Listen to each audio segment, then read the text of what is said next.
সাত সকালে মাটি ভর্তি ডাম্পার গাড়ির ধাক্কায় মৃত্যু হল ট্রাক্টরে বসে থাকা এক ব্যক্তির, আহত হয়েছে আরো দুজন। আজ মঙ্গলবার সকালে ঘটনায় চাঞ্চল্য ছড়িয়ে পড়েছে হরিশ্চন্দ্রপুর থানার ভালুকা গ্রাম পঞ্চায়েতের দেগুন এলাকায়। মৃত ব্যক্তির নাম আয়নাল হক, বয়স 65। জখম হয়েছে আল মামুন, বয়স 26 ও মতিউর রহমান, বয়স 30। তাদের সকলের বাড়ি মশালদহ গ্রাম পঞ্চায়েতের মহন্তপুর এলাকায়। স্থানীয় সূত্রে জানা গিয়েছে, দেগুন এলাকার কোনো এক ইট ভাটা থেকে ইট ভর্তি করে ট্রাক্টরটি রতুয়ার দিকে যাচ্ছিল। অপরদিকে চাচল এলাকা থেকে মাটি ভর্তি করে ডাম্পার গাড়ি দেগুন এলাকার কোনো এক ইট ভাটায় আসছিল। দেগুন এলাকায় ডাম্পার গাড়িটি ট্রাক্টরটিকে ওভারটেক করতে গিয়ে ট্রাক্টরটিকে সজোরে ধাক্কা মারে। রাস্তার ধারে ট্রাক্টরটি উল্টে যায়। ট্রাক্টরে বসে থাকা 3 জন গুরুতর জখম হয়। স্থানীয়রা ছুটে এসে তাদেরকে উদ্ধার করে মশালদহ বাজার গ্রামীণ হাসপাতালে নিয়ে গেলে আহত আয়নাল হককে মৃত বলে ঘোষণা করেন চিকিৎসক।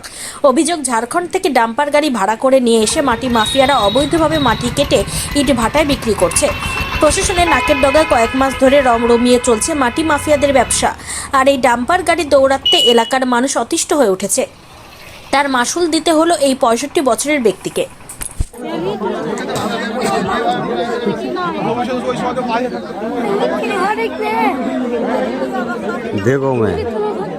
देखो मैं घटना है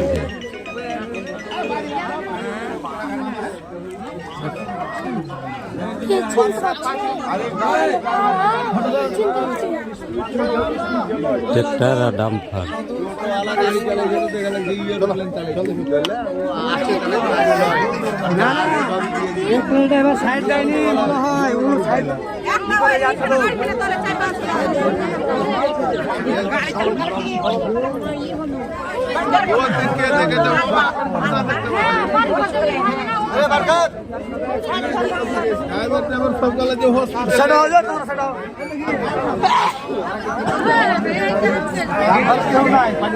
दाम भाड़ा सब पालिए है ट्रैक्टर ड्राइवर কোনো রকম বেচা আছে হাসপাতালে পাঠানো।